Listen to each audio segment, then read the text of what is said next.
Good evening, good evening, good evening, and welcome to a new edition of the Urban Sentinel Live Show. Yes, it's Tuesday night, and tonight is Urban Sentinel Live night, and we're just going to chop it up for a little while, talking about today's current events. Just about the current events. There's a lot going on in this world and a lot going on in this country, so we're just going to chop it up for a little while. Then we'll let you go back to doing what you were doing. So tonight is just going to be me and my producer, Mark Lee.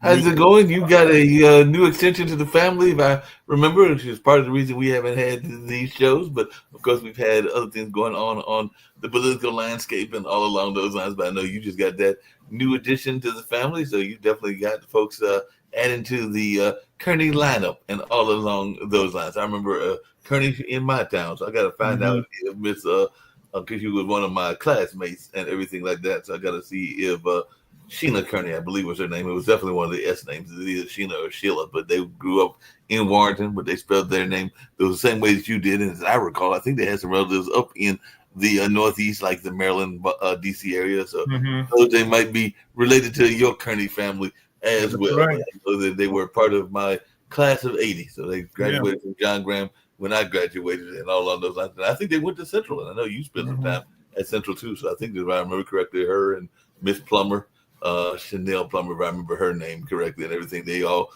went down from Warrenton down to the good old NCCU and got to enjoy that Central experience. So what's it like? There was a large plantation up in Warren County. It had a lot of Kearneys. I can trace my great grandparents back to the plantation in Warren County.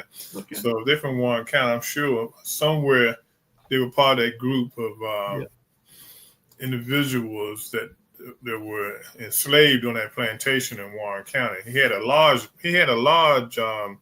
number of blacks living on that plantation. So there was a number of plantations like that, because like you said, I remember when my dad, who is still living, he'll be actually celebrating his 85th birthday this Friday and everything like that. But I remember when he had a group called And the Mule, it was a play off of 40 Acres and a Mule. So it was a commune type thing that he was running in the, I think that was in the late 70s and might have even been part of the early 80s and everything. But I remember as a young man, I might have been a teenager, going up to the house there, and we actually stumbled across a slave graveyard, and I think that was in the Soul City area. And of course, Soul City was the thing that Floyd McKissick tried to get going and everything like that, in terms of a African American city that would be self-sufficient and all along those lines. But definitely, I remember us stumbling across that, probably like somewhere in between 78 and 82. But it was just amazing, because, as you know, a lot of those did not have names on them. They were just kind of unidentified graves and everything like that. But it was definitely a small slave graveyard that was there in that particular area of Warren County. Yeah. I want to give a shout out to Floyd McKissick, because he did something nobody else could do, or attempted to do. He went out there, because they did build houses up there. I remember during that time, I was probably in high school when he actually started doing it and talking about it, So that was something, just think if he could have pulled it off completely, Well, one of the things he did is we talk about the Republicans and how the Republicans are doing whatever they're doing now, including having a big birthday party for Trump and everything like that. But there were Republicans that did some interesting things, that no matter what he might have done in terms of his criminal activity, because we do know that Nixon got caught up in the Watergate situation, but he did have some things that he did in terms of small business, and particularly small businesses in the minority community, that were favorable. And that's part of what got Floyd Senior to get that particular city going, is because he was getting some of that set aside money, from what I recall, and everything like that. So he was able to maneuver being a Republican, because I think, if I remember correctly, his son is not. His son is actually served in political office as well, and all in that space. But I want to say that Floyd might have even been in the Republican Party in addition to his founding of CORE and other things like that. But I'm sure as part of that was him maneuvering those particular folks to get their things going. And I've got to tease you, Reggie. I just want to know, are you rushing out to get your Trump phone? Because apparently that's the latest thing, is Trump has his own phone. It's the T1. So I just want to know if you're going to rush out and get a T1, since we now have a president. He's got his own meme coin, and now he's also got his own phone, and we know there was this recent event in your neck of the woods that was held over the weekend. They said it was a celebration of the U.S. Army. It looked like one big birthday party, and it looked like, I mean, I had a 50th. It was sometime back, and I'm here to turn 63 in a little bit and everything. So it was about 13 years ago, and I did have some people that came and danced for me and did some other. I think there were some musicians that performed and some other things at my 50th that my then lady friend organized for me and everything. And there might have been some things that I didn't necessarily want with my birthday party either in that particular one, but I don't remember looking that bored because this particular one, he looked like, even though it was his birthday party and the party for the U.S. Army, that he looked like he wanted to be somewhere else. So I don't know if you called that, but he did look like he was not excited, and now he's put some notion that Pete Hetches did not do a good job of planning his birthday party / the U.S. Army birthday party and everything like that. So what's going on? Did he miscalculate his own birthday party? Well, I think one of the things people really weren't. I mean, the weather up here Saturday afternoon was cloudy. Right. It did sprinkle a little, but I just think the numbers that he was looking for just wasn't there. I don't think people were that interested in coming to a parade to look at tanks and soldiers. Right. Then I think what happened too, I don't think the soldiers were interested in being there either, because you can see if you look at, okay, and there you got to use these for examples.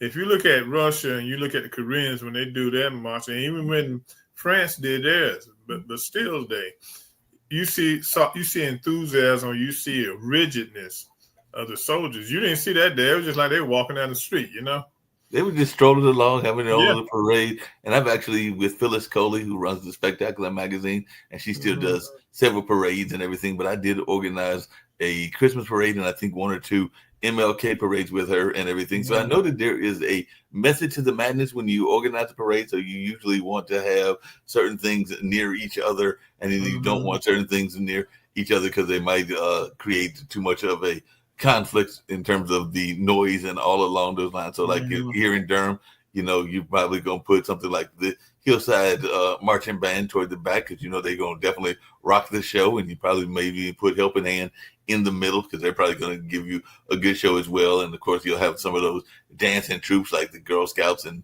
different other folks that might have some dancing groups going on, but you might not have some of those big cars and horses next to some of those dancing groups because you don't know what that noise is from the band is going to do to the horse in terms of them being startled and all along those lines. But what I saw was a lot of military equipment, and I mean, you can have a military parade. There's nothing wrong with a military parade. I've never organized one myself personally and everything, but I would think that if you're going to have a true celebration, that they would have had various elements. And I'm not going to lie, I did not watch because we had a big event that day here in Durham. Of course, we had one of those marches, but we also had the celebration of an African drummer who had passed away, celebration of his life, Bradley Simmons, and all along those lines. But I would think that you would have some things that might spark the interest of people other than those that are military historians and all along those lines. So correct me if I'm wrong. You're there in the DC area, but I don't remember seeing anything that and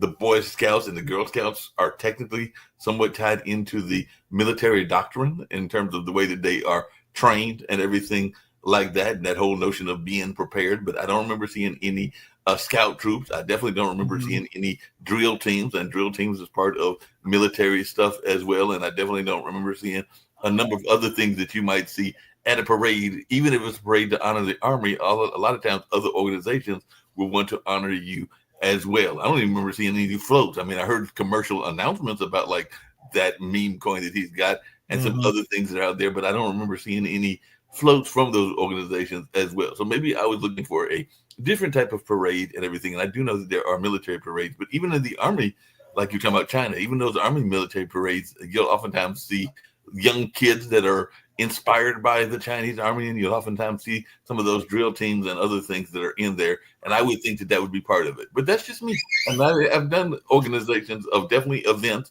and maybe 2 or 3 parades. And I've done part of my not part of my overall expertise, but I've done enough to know how they're supposed to be done.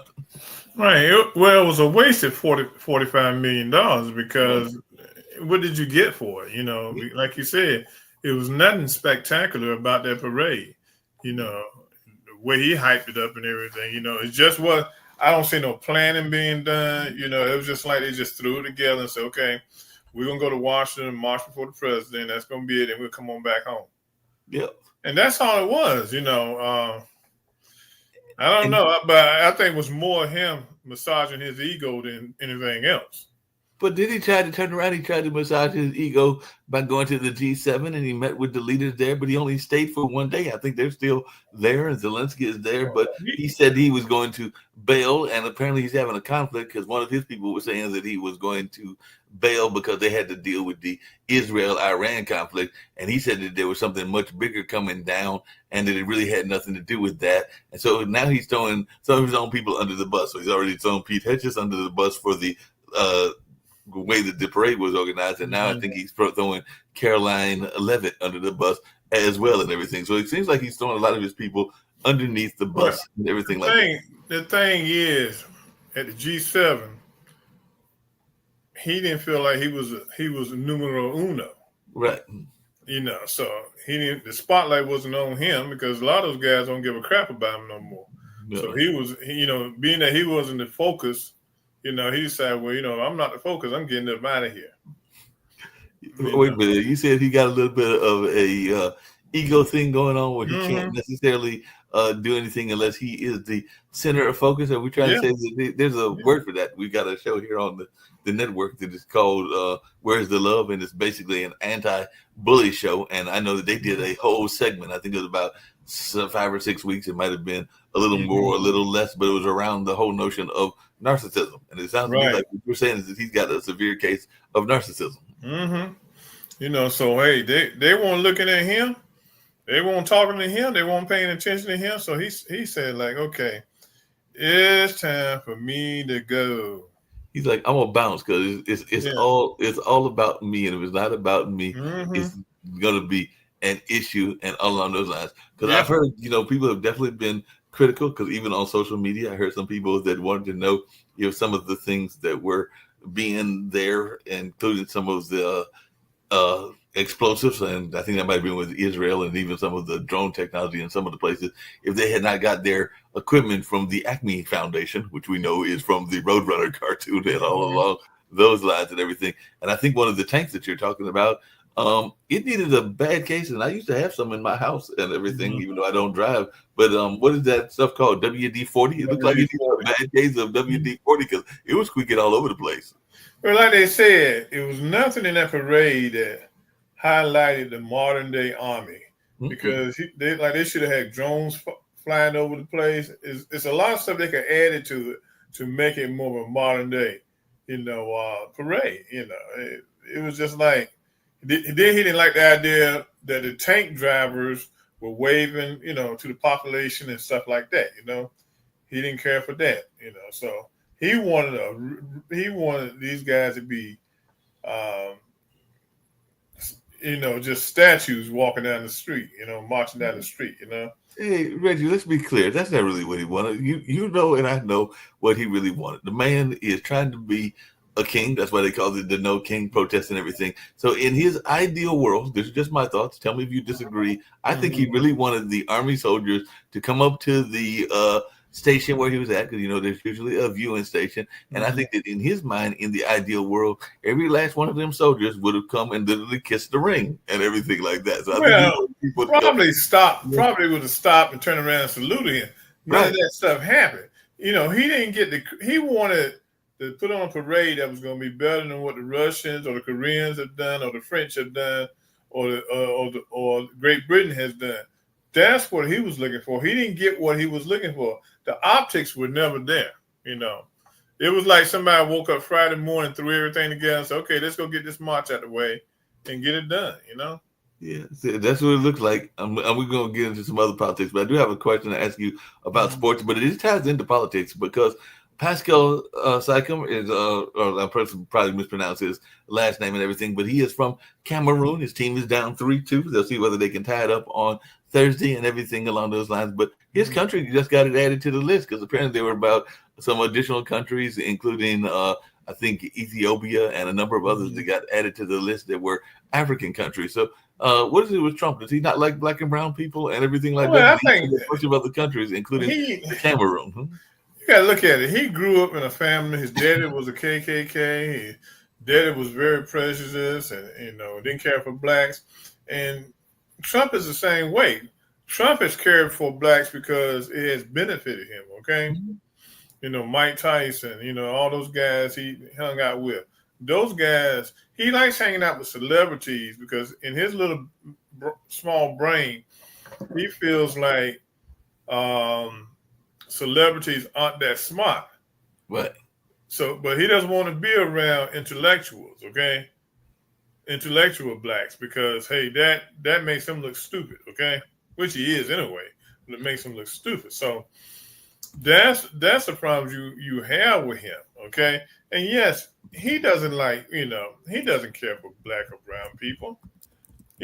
What can somebody from Cameroon or Egypt or some of those other countries do for him? Well, unless they go buy him a jet like the guys did at Yeah. UAE and everything like that, and he still got to fit that to make it Air Force One and everything. But he wants people that can give him something. I understand there was a brother from Saudi Arabia that gave him some major money because they just released his financials, and there was some major money that came out of Saudi Arabia. He also had some money that came out of the meme coin and a bunch of other things that he had going on along those lines. So maybe that's what he's looking for, is somebody that will look out for him in that sense. Those people that are willing to, like you said, do whatever he wants them to do. Yeah, and that's it. He, like I said, his main goal and Stephen Miller's main goal is to make this country as white as possible. Okay, you don't hear him fussing about white immigrants or the need not to bring them in here, but I mean, he'll put a black country, on the no-fly list in a minute. And Haiti, only reason Haiti is on that no-fly list is it comes back to everything that happened during the campaign in Springfield, Ohio. Okay, right. The people, the manufacturers, the factories in Springfield, Ohio, invited all those Haitians to Springfield, Ohio because they needed employees. Okay. So what are these factories going to do now that he's going to ship all the Haitians back? He's going to ship them back and everything. And by the way, the NAACP said thanks, but no thanks. They're not going to invite him to come down to their. Well, he won't go anyway. He won't go anyway. Even if they give him the invitation, he won't going to show up. Excuse me. Yeah, so he wasn't going to show up even if they had invited him. Anyway, they wasted their time and breath. They shouldn't even said nothing to him about it. I should have left him alone and everything. I was trying to find the image, and I wish I had it, and I can't find it right now and everything. But what is it with these few folks like Candace Owens? And there was a brother that I saw. He was doing his march and everything, and he was selling some of his merchandise. He even had on a shirt that said Trump 2028, and he was definitely a brother, dark complected brother at that and everything. And I think he might have even been from that DC area and all along those lines. So what are these folks getting when they are among our crowd and they are endorsing this man that is the current president and everything? Like I said, he had this lovely shirt and he was ready to Trump was and how much he supports Trump, and Trump should be still in office in 2028 because he's got a t-shirt that said Trump 2028. So what are these folks getting out of this? Nothing. You just got a group of blacks, and let me say that your vote is your vote, okay? Right. And you should use it wisely, okay? Right. And when you don't use your vote wisely, to me, that's showing me your lack of knowledge, okay? But some people like him being a butthole, okay? Right. Being nice to him, okay? They like the fact that he's been convicted 34 times, okay? So they like that? They like that, they like that he goes against the grain. I was listening to the news tonight, and the news said Congress was mulling the point that they were going to pass a bill, which they really don't have to pass a bill because they're in the Constitution, that before he goes to war in Iran, he needs to come to them to get permission. Yeah, I said, okay, keep waiting. Well, it's interesting you said it because I was literally listening earlier today, and there was a person out there that neither you or I are a big fan of. She definitely likes to open her mouth and say stupid stuff, and she's out of Georgia and all along those lines. But apparently, Marjorie Taylor Greene was calling out Fox News, which is, supposed to be one of their allies and everything like that, the conservatives, for being quote unquote propaganda news. So actually, Matt Gaetz is actually the one that asked her this question. So I'm going to see if I can play the clip and hear your thoughts around this, if we can hear it at all along those lines. Congresswoman. Hold on. Got to go back and pull back. It was Congresswoman Greene, you have been a voice of reason and America First policy. Tell us how you see this conflict between Israel and Iran. Matt, I see it just as you do, and you laid that out so well. That's the America First message, but it's also the truth that the American people have woken up to. We've watched for decades propaganda news. I'll call out Fox News and the New York Post. They're known to be the neocon network news. We have propaganda news on our side just like the left does. And the American people have been brainwashed into believing that America has to engage in these foreign wars in order for us to survive. And it's absolutely not true. Congresswoman Greene, you have been... So she's basically saying that they've got their propaganda as well, and she thinks that Fox has gone propaganda and that we don't have to necessarily get involved, because he is talking about getting involved in the Israel-Iran war and everything like that. So I guess she's going like, I don't like that idea over there in Georgia. So what do you think about that, Reggie? Because she's over there saying, well, that's a new thing now that the Republicans are doing. They're saying that all news outlets now propagandists, okay? Right. That the news, they're stretching the truth through the news and not telling the truth through the news, and so they all are jumping on that bandwagon now, okay? I think one of the things that has hurt news is technology, okay? Mm-hmm. I think Facebook, Instagram, TikTok, all those companies have hurt news, because what happens when an influencer talks about the news, they go into these outlets. They go into the New York Times. They go to the Washington Post. They go to New York Post to get that information, and they regurgitate it back to their audience, okay? And most people, the young people, that's where they're getting the news from. So however it's packaged and given to them, that's what they take. Now, I think the majority of the adult population is smart enough to listen to the news and pull out what they need and push back on what they don't need, okay? I think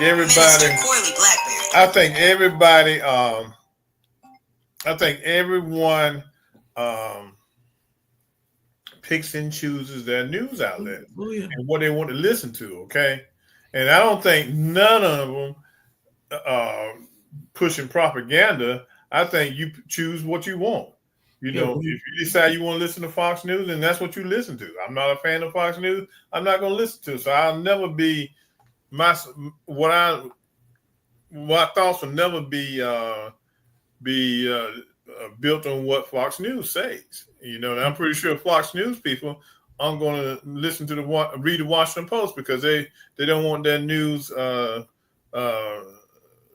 given to them from a liberal newspaper, Yeah, you're right. Everybody's got their own little silos and everything like that. But then, we've also got this current president that is doing something that he did before and everything like that. And I mentioned earlier, he's throwing some of his people underneath the bus, but he's also kind of like, we've had other presidents that have done it before. They have that Teflon image and everything, but they contradict themselves, because I know that not that long ago, President Trump had come out and said that he was going to stop the raids on the hotels, the farms, and other industries that have a large immigration population, because he realized that they have a large immigration population. But then I think it was earlier today, he actually ordered them to go back and raid those facilities and everything like that. So I'm going like, you're contradicting your own orders and everything like that. So what's up with these contradictions? Even what he's doing there, where he's taking over the National Guard, I think that's supposed to be going before the courts, even further up the court ladder and everything like that. But right now, he's, from what I understand, has control of the National Guard.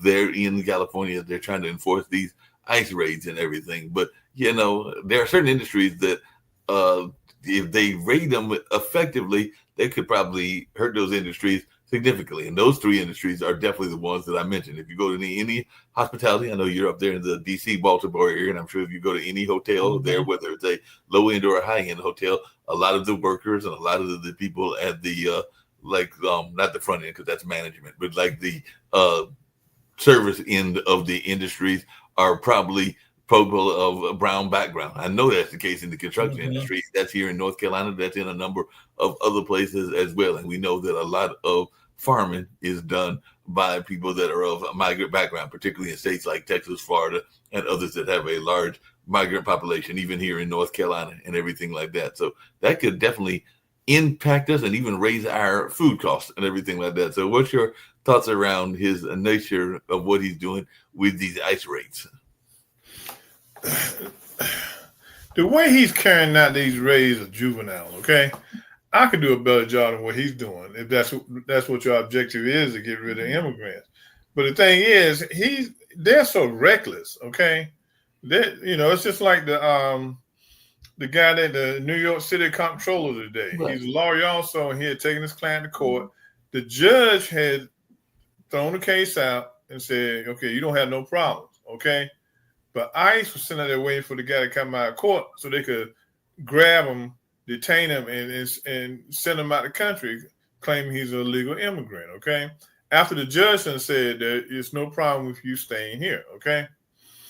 It's that kind of stuff, okay? Then they're running around wearing masks like somebody going to recognize the face and beat them up in the grocery store, something like that, It's just the dumbness of the way they carrying themselves out that, looks like ICE is a Gestapo, the way they handle things, covering up the faces. I saw one guy the other day, he had on a black ski mask, like somebody going to read. I think they're being very unprofessional in the way they do things.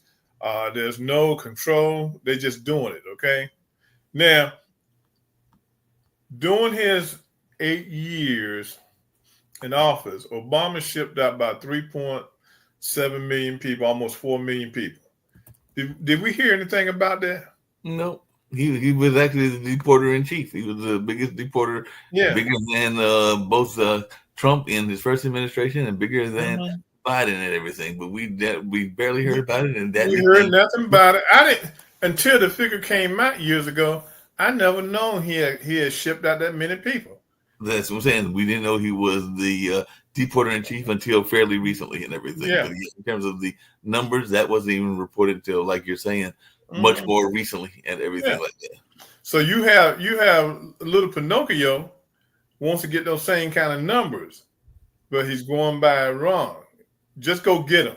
That's all his thing is. Just go get him.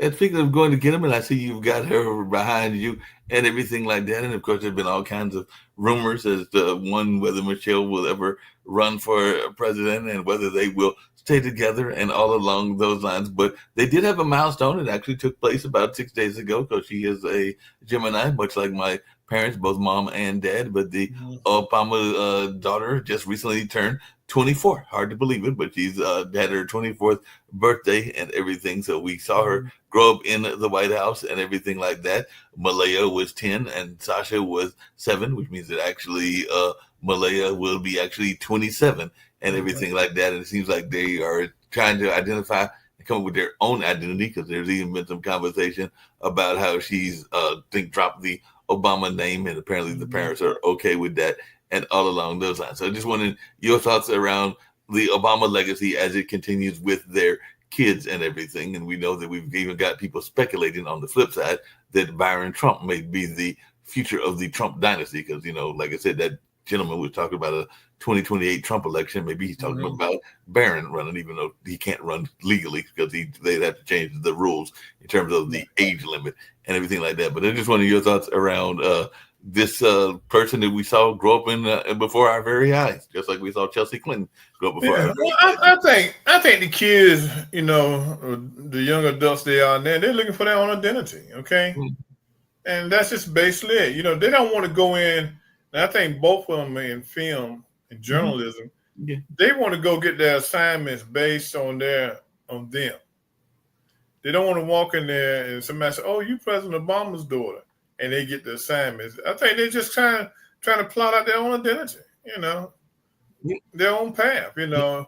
And the other one, he would never be president, you know. Just, I mean, ain't, you know, come down on people and their shortfalls, but he has some shortfalls.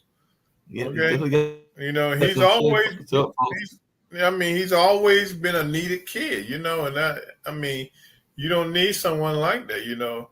I mean, being president, I mean, one of his sons, I think Don Jr., one of them crackheads, they said they want to run for president, you know. So yeah, they did say that, but Don Jr. had another interesting quote too, because he said that folks don't need, because it was coming out about the cell phone and the crypto coin and everything. But he basically said that his dad is too computer literate and too dumb to be able to grift people and all along those lines. He said he came out with that quote like a couple of days ago. So he basically said, "Don't worry about my dad taking your money or hustling you and everything, because he barely is on the internet and he's not that smart." So he basically called his dad dumb, is what he basically did. Well, he is. Plus, a lot of other people would agree with him on that, but he basically came out and said the same thing, that whether that's a dumb in a industry like the computer industry, whether that's just dumb in general, but he's basically saying y'all ain't got to worry about being conned by this man because he ain't that smart.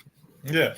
But see, the thing is, I mean, you can't take away someone who's a hustler, okay? Right. And he's a hustler. Now, this is the thing. I can go out and start my own cell phone company too, okay?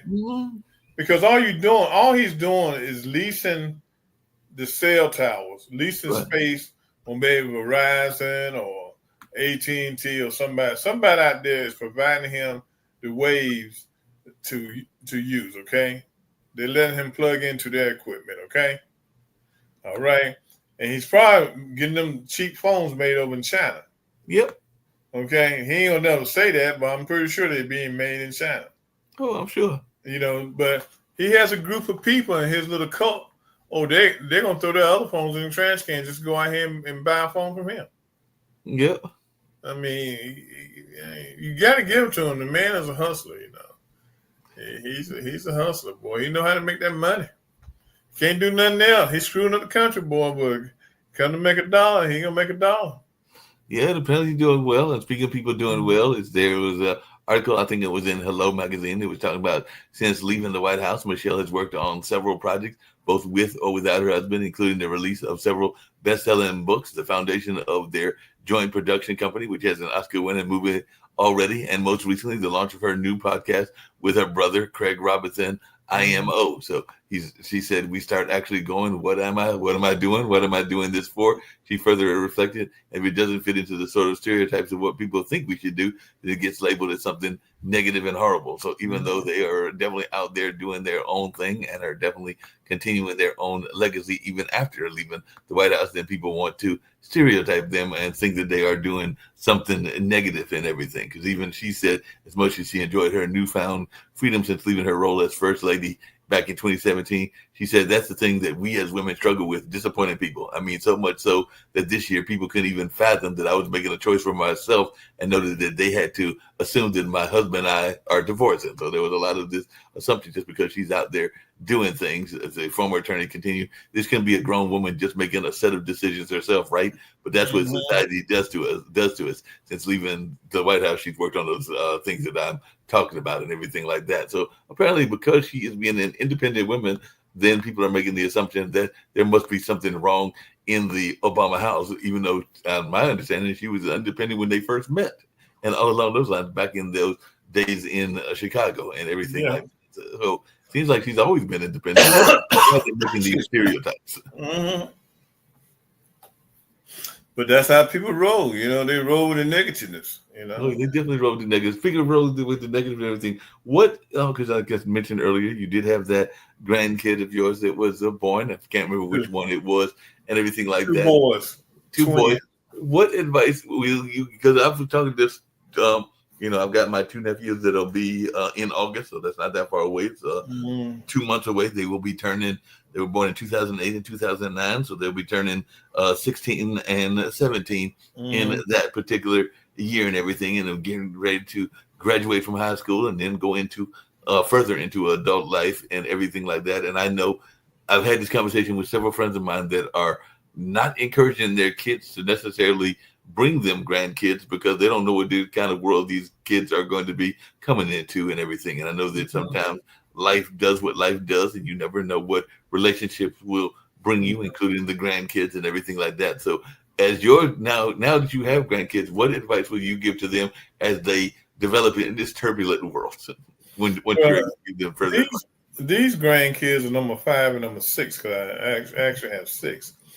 But for these that were just born, I just pray that the world will settle down, the country will settle down, people be in office that are level-headed, and everybody just learn how to get along together. I think racism would never die because even kids today are still learning racism from their parents, learning from their parents, and it just keeps going back. But I think it'll be much the things that happen to perpetrate racism, you'll see less and less of it. Okay, I think one of the reasons you have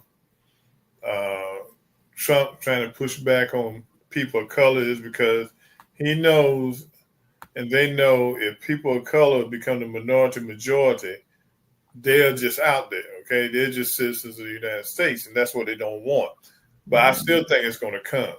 Oh, it's definitely coming. It's definitely coming. The figures show that and everything. But even on this network, meaning Pod TV, Rick Rosner oftentimes points out, and he's done World Edition. And he also has his own show, Naked at Night, and everything, where he does a point counterpoint argument with a very conservative gentleman. And the conservative gentleman was actually part of the Pink Panther legacy. His dad actually wrote that famous movie, if I remember correctly, and all along those lines, or either wrote or directed it. But one of the things that I'm curious about is he always talks about that if you look at TV now, and I do watch some of the TV shows, there has been a rise of the popularity of the mixed child and everything like that. You can't, as he puts it, and he wasn't said in a negative sense, you can't turn on a TV without finding a bunch of biracial kids and everything. So that is also part of something that the Trump folks are not the biggest fans of and everything. They would probably have a heart attack, even though there was a young lady, and we talked about it earlier on your show before, there was an ally of Byron Trump in Princeton that is a sister and everything. If he ever came, or if anybody else in the Barron family ever came with a black date, they'd probably have a heart attack. That's just my opinion, everything like that. But I just wanted, what is your thoughts? Because it is becoming the norm now. I mean, you see many people that are of Asian black backgrounds, white black backgrounds, and a number of people that have biracial family in their lineage and everything. And it's not as much out of the norm as it used to be, because there was a time that was even illegal. That's what the movie Lovin' was about, and everything like that. But it's become more of the norm. I mean, things going to change. I mean, I think most of white America is accepting. The ones that are not accepting, they better learn how to accept, or they can leave and go back to Europe. Okay, I mean, because it's happening. Okay. This is going to be a failed experiment of what he's doing. Trying to keep this country predominantly white. It's going to fail because it's already failing. Because they're going to have to let the immigrants back in the country. Okay. Now, what they should have done, which they didn't want to do, because see, this is the problem with that guy. Anything he says he's going to do, he acts like he got to do it. Most politicians don't do everything they say they're going to do. Okay, get immigration under control. No president, even with him, has gotten immigration under control. Now, he might have the border closed down, but now he's running around trying to capture everybody that he can. I think they said they got like almost 20 million illegal immigrants in the country right now. So he's trying to run around and capture everybody, okay? It ain't going to never happen, okay? What you need to do is work with Congress to create a program where everybody will be put on probation and given, say, maybe 3 years or 4 years become naturalized citizens. Okay, if you don't make that deadline, then you got to go. No, he wants to grab everybody as he can, throw them out the country. Fruits and vegetables are rotting in the fields. Housing projects have stopped. because he's taking everybody, running them out of the country. Then, like you said yesterday, he says, "Okay, I'm gonna leave him alone." Today, he says, "No, I'm going back after him." Go back here. He can't make up his mind and everything. Yeah. And he's probably upset that it's not his son or anybody else in his family that is the purveyor of popular styles and all along those lines. Because one of the articles that I saw dealing with the whole notion of the Obamas and all along those lines was a new style that apparently is big and back in fashion and all along those lines. But for those women, apparently the boho skirt is big in the notion. It's kind of one of those flowing skirts, and definitely we see one of the Obama children right here in one of those outfits and everything like that. But it's very flowing, and I know a lot of people have also been excited by the what I call the flashing shoes that are back in style as well, and they are not being controlled by the influencers that are necessarily part of the Trump administration and all along those lines. So I just wanted your thoughts, because I didn't even know that this was a popular style, but apparently the Obamas and the whole Coachella movement are what is making this style very popular, and it's a very free-flowing style and everything like that. They say long, layered, and slightly sheer. This throw-on and go skirt has taken over the Pinterest mood board, paired with images of green fields and delicate blooms in the manner of Marc Jacobs' Daisy perfume ads from the noughties, and meaning the naughty 80s, anything like that. So I just wondering, are they upset that they aren't, like you were saying earlier about him not being the center of influence in the G7? I don't know that he's the center of influence in fashion or telephones or even the movie. He's not the influence in anything. Excuse me. Because he has a a group of individuals who will throw whatever Verizon or AT&T phone to go support him just because it's Trump. Okay, they're gonna do that. Okay, but his influence in this United States, in this world, is not that great. They want us to think it is. Like I said, what he has done with his craziness, he is pushing people away from the United States. And so what's happening is these guys are putting together their own plans to try to survive. Oh no, everybody's putting together their own plans. Yep. Speaking of their own plans and everything like that, I've been watching the NBA finals and everything, and we got two players, Tyrese, who's doing very well. His dad got into a little bit of trouble in an altercation with a fan and everything. And of course, Shai, about the player for the Oklahoma team, and they're doing quite well. And of course, Jalen Williams is doing well, and a number of other brothers and sisters, including Pascal, are doing quite well and everything. But is it just me, or is it every once in a while that Alex Caruso comes on the field? Well, I know he's with Oklahoma. There might be one or two white players with Indiana that come on the field as well, and definitely the big guys in the middle. Are we still having that thing of the great white hope in basketball, where they're looking for the next great white black hope? Because every time, and they do some interesting fouling and some interesting calls, that brother that I think is from one of the Eastern European country comes in, it does look like he gets away with some stuff and everything like that. So I'm wondering, are they still looking for the great white hope? Oh yeah, they are. I mean, I think they're gonna, with the guy from Duke University coming in. I mean, they're looking for him probably to be the next Larry Bird. Okay. Oh yeah. And so that's what their expectation is going to be. I mean, I'm glad I'm not him, because he's going to have pressure on him to be the next Larry Bird. He's going to have serious pressure, and I personally think that even though she's back playing, that part of the reason that she got hurt in her second season was there is still pressure on Caitlin Clark. I think there's still a lot of pressure on her to maintain that success she had in college and to maintain the success she had in her rookie year. But as you know, that is a long, laborious season. It is multiple seasons usually and everything. And in year two, she did get hurt and everything like that. I don't think she got through that first year without any injuries, but she did get injured this time around. And I don't think that people are necessarily going to, they let her get away.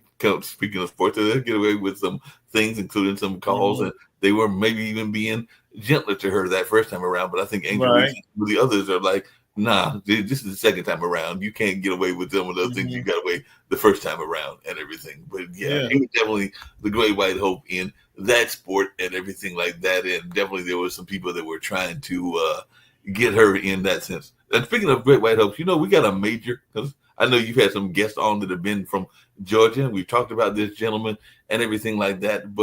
And I know there have been different accusations about Tyler and everything like that, but apparently there's a new suit, because they brought it up on one of our news shows earlier today, where Tyler is being sued by somebody for making unnecessary advances on him. And this now the whole LGBTQIA community, because apparently it was a male actor. They were saying he was making unnecessary advances on him, and apparently going after some pretty big money and everything like that. So it's just $263 million. Oh wow, that's a lot of money.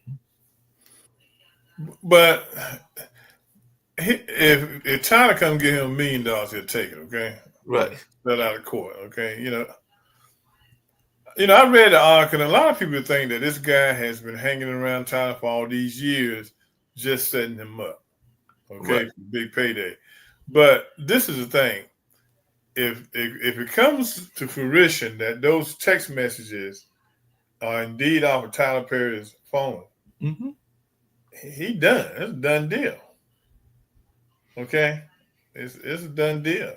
I mean, the guy says he has all these messages, and he was saying what some of these messages were. It's a done deal.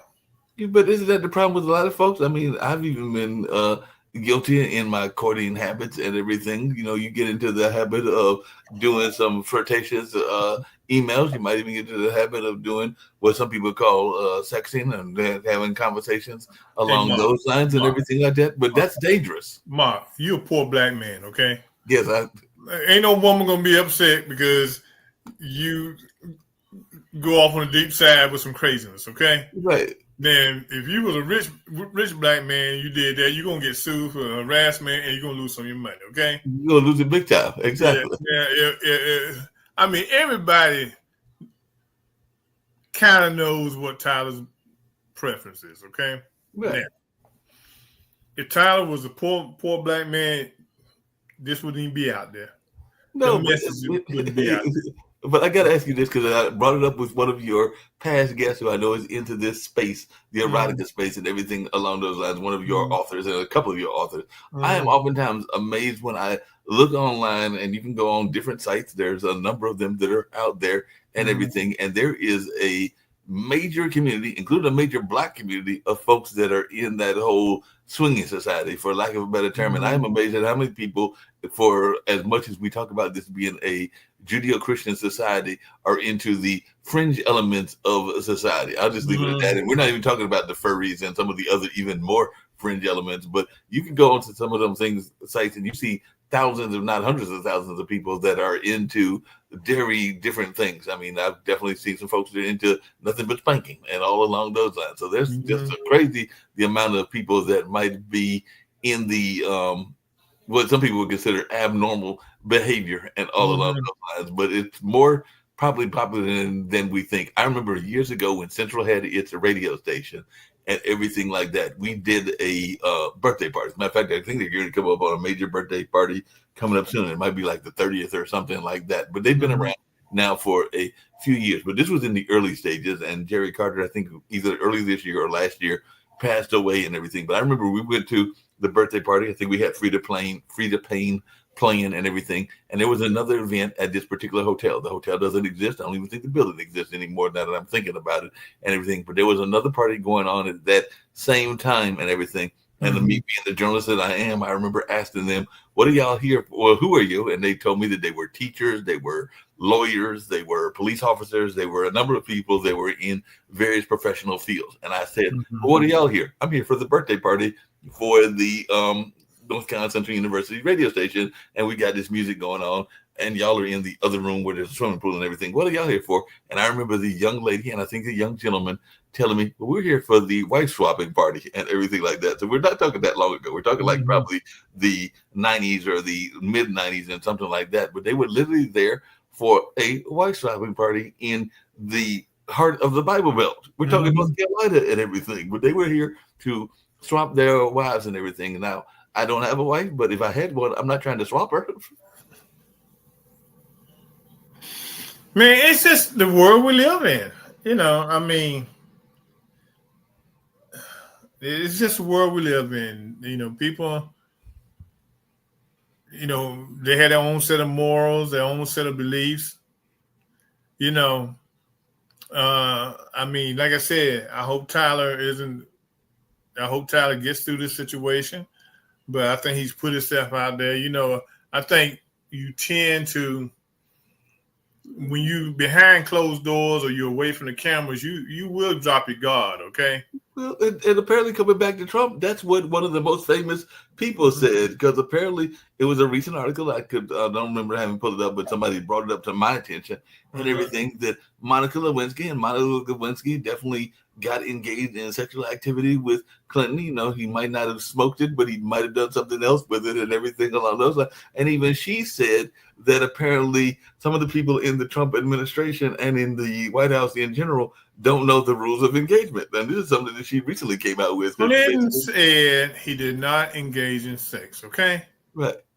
All right. He didn't consider what happened with her being on her knees underneath the desk to be sex, okay? I got you, but apparently she's coming out and she's saying that, and I'm going to find if I can find the quote because somebody brought it to my attention that that was the other one, but I'm going to see if I can find it. But they brought it to my attention that Monica Lewinsky is making comments because, she's popular now. And apparently she's making some other newer comments, and she basically said that apparently they don't know the rules of engagement in D.C. So basically you're there in D.C. She's saying that I think she's implying that there's more of that goes on than we would like to think goes on. Yeah, I'm sure it is. I mean, gosh, it's just that some people know how to keep the business out the streets, and they do what they have to do to keep it out of the streets. I mean, like I said, Tyler got himself in a tizzy now. I mean, because Tyler has always tried to be secretive about his sexual preference. Now it's coming out, Yeah, it's definitely coming out and all along those lines. And definitely even Monica Lewinsky broke her silence earlier this year on the Bill Clinton scandal, saying that she was threatened with 27 years in jail if she didn't cooperate with the investigators during the Clinton scandal. So she's now saying that, she basically threatened and all along those lines. So she's coming out saying that there's new stuff that was going out where she was being threatened and all along those lines. So definitely, and of course she was saying that he should have resigned back when he was involved in that scandal and everything along those lines. But definitely she says that the article that I'm reading says that she's familiar with the length of the art of moral universe. It's been 27 years since the former White House intern was at the center of President Clinton's impeachment scandal, and more than a decade since she wrote about enduring the ordeal in the pivotal essay, Shame and Survival for Vanity Fair. Since then, she's become an anti-bullying activist and a producer on Ryan Murphy's Impeachment, American Crime Story on FX, and an upcoming series about Amanda Knox on Hulu. And earlier this year, a podcast host. She launched Reclaiming with Monica Lewinsky on Wondery, interviewing guests that included Monica Shue, Sophia Bush, and Brooke Shields about shame, reasserting identity, and justice for women. So apparently she's, like I said, saying that maybe they didn't understand the rules of engagement in that particular area and all along those lines. But yeah, she's definitely trying to make herself relevant again. She's even just recently put out her own guide to living, and that came out like 3 days ago and everything like that. So that's actually where that article came from and everything like that. So she's definitely saying that she's got these different friends of hers that are in the high end part of society and all along those lines. Do you think we're ever going to get, because I know there was a thread about it, I think I brought it up on your show before, an impeachment again of Trump, and would it make any difference? Because I know there was that one brother, I think he was. Well, it's going to happen. Will it make any difference? I doubt it. This is the thing. If we get back, Congress, get the House back, right? He's going to get impeached. Okay. The thing is, if we don't get the Senate back, you got to have a couple of Republicans that got to come over to the Democratic side. I think it might be some people that will come over there, but if they decide, even though they don't like Trump, not to come over, then it'll never get done. Okay. Now, the one thing is, if they never get him out, the White House through impeachment, one thing that happened, if we get good control of the House, we can dictate where the money going to go, how these agencies are not going to be closed down, and things of that nature. Mm-hmm. It can jam them, okay, and make him a lame duck president for 2 years. So. But I think in 28, I think we'll get everything back in 28. Now, if we get everything back, we better produce. Oh yeah.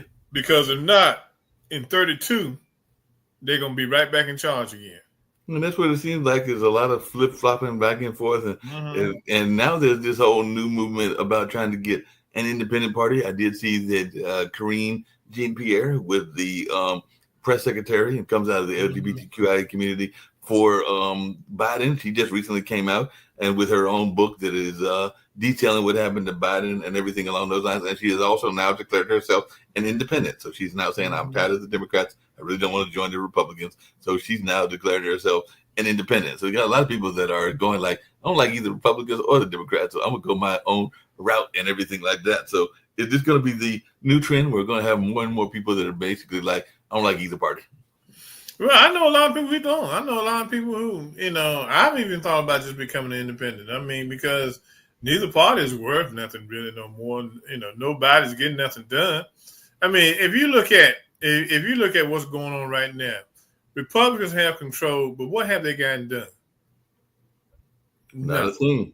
Not a thing. They got the opportunity to get stuff done to make this a better country, but they haven't gone after them because they're allowing the president to do what he wants to do. Okay? And they won't push back on them. They're scared to push back on them. They're scared. Okay, here's a perfect example. Noam, the DHS Barbie, has just about spent her money, all her money in her budget on ICE. Right.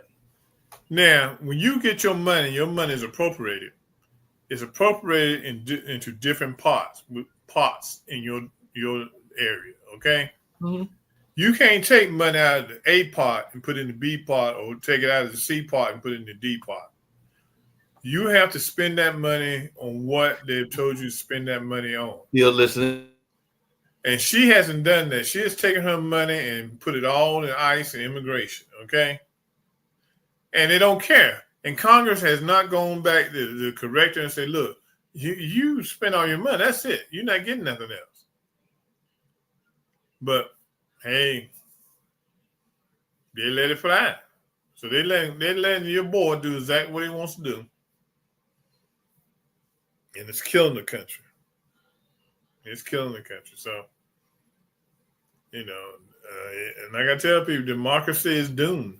Okay. Oh, is democracy doomed? Are we doomed? I don't think we're doomed. I think our way we live is going to be doomed. Well, it's interesting you say that. I know we're winding down and everything like that, but it's interesting you say that because one of the things that I saw recently is that Keir Starmer, who comes from the Labour Party, which is over there in England, they have now become the party of liberalism. There was a time that America was very much a liberal party, but the folks there in England, they just recently passed a bill that is making abortion more accessible around both the UK and Wales. So they just recently passed that. I think that was earlier today in their version of the legislature. So they did the opposite of Roe versus Wade in the reversal. And then they just also recently elected, I think for the first time ever, even though there's the TV version where there's a woman in charge in the Bond movie, but I don't think they've ever had a woman in charge of the Secret Service in real life. And they just elected a woman in charge of the Secret Service. And if I remember correctly, this is the first time ever that has happened and everything like that. So she's actually running it. I know that Judi Dench played the role for the Bond movies, but that was fictional and everything like that. So I think that this is the first time that a woman has been in charge of that particular spy agency, if I'm remembering correctly, and all along those lines. So it seems like they are going more liberal while the rest of the world is going more conservative. So it's well, I think what's happening here in America, conservatism is going to be on the way out because what's happened, they've tried to take the rights from what you do. They've tried to take the rights from everyone, okay? And I think what you've seen in the other countries don't want all that. They don't want nobody dictating to them how to go to the bathroom, when to go to the bathroom, and all that kind of stuff, So I mean, it's flipping on them. So we're going to see. Yeah, we're definitely going to see. And I was correct. I just want to make sure that I was correct. They did say that was the first female that had been appointed the head of the M16, which is their version of the spy agency, and all along those lines. So she is the first person to have that particular job. Like I said, fictionally, there have been others that have had it, like Judy Hinter on that, or Judy, I think it was. Right. So we're going to see. Well, look, man, let's roll. Let's roll on out of here. I got to go find me some food because I'm getting hungry and everything. Okay. So we'll roll on out of here, and we got other shows on the network that'll be over the course of the weekend, all along those lines. But I'll see you next Tuesday. We'll see if your good friend joins us and we talk history and all along those lines, or maybe the young lady will come from the Caribbean. But I'll definitely be reaching out to you, and we'll have some more of these exciting Urban Sentinels and seeing what new craziness is coming out of the D.C. Baltimore area where you're at. That's right. And all along those lines. And I started with the 30-second, meant to start with your usual intro, but we'll go out with your usual intro and all along those lines. So let's get on out of here with the Urban Sentinel so folks know about that. By the way, when is the next publication before I play the Urban Sentinel? Next one is going to be in August. It's going to be very interesting, okay? I can tell you that right now because I'm going against my grain. We're going to be doing an interview if I can get it set up. Will someone, a black lady who caused some controversy in America, but Republicans have kind of bailed her out. It ain't Candace Owens, so I'll tell you that right now. But it's another person who's doing some stuff. So her publicist, we had talked a while back, and I told her, I talked to her. I mean, it's all journalism. Get her side of the story too. And I might bring her on here next Tuesday night. I might bring her on here next Tuesday night as a prelude to what we're going to do. That would be great. That'd be great. We can get her on there and hear from the conservative black side and all along those lines. And this is going to be this is going to be one for the books. Okay, put it this way. Okay. We look forward to it. That should be a great one. So hopefully we'll get her on next Tuesday, and we'll see if we find out this Candace Owens a like lady and all along those lines. I've been thinking about reaching out to that brother. I think his name is Keith something, but he is a brother that has become a voice of black conservatism for like the Trump rallies and everything like that. I just happened to stumble across him. I haven't reached out to him at all, but I was thinking about doing the same thing. So maybe we'll have some of the black conservatives and we'll hear. I mean, my thing is, if I bring them onto my show, I'm not bringing them on to bash him. I'm bringing them on to understand to see why in the heck you doing what you do. Explain it to me, break it down.